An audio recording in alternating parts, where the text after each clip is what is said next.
السلام علیکم۔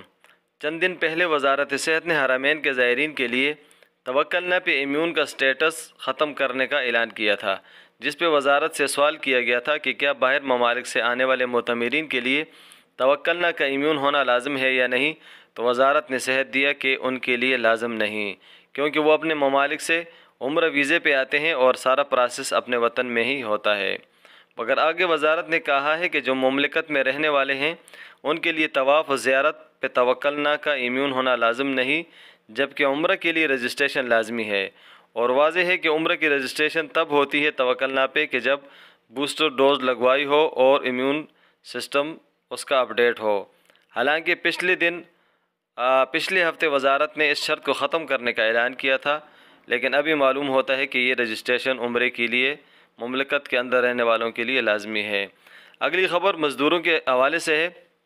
وزارت داخلہ نے اعلان کیا ہے کہ گزشتہ ہفتے 13,000 غیر ملکی گرفتار ہوئے، جن میں تقریباً 7 یا 8,000 صرف اقامہ کے قوانین کی خلاف ورزی والے شامل ہیں، اور جنہوں نے اقامہ کی خلاف ورزی یا ان کا اقامہ ختم ہوا تھا ان کو گرفتار کیا گیا ہے، جو تقریباً 7,000 کے قریب ہے۔ آگے خبر محکمہ موسمیات کے حوالے سے ہے۔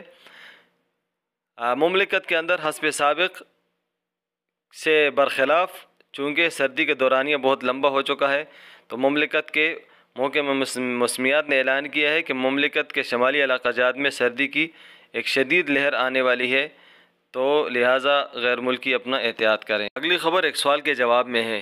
اکثر لوگ سوال کرتے تھے کہ کیا مملکت میں موجودہ تبدیلیوں کے بعد سزائے موت ختم کر دی ہے؟ لہٰذا وزارت داخلہ نے اعلان کیا ہے کہ ایک ہی ہفتے میں تقریباً 80 مجرموں کو سزائے موت دی گئی ہے، جن میں مختلف جرائم کے ساتھ ساتھ قصاص کے مجرم بھی تھے۔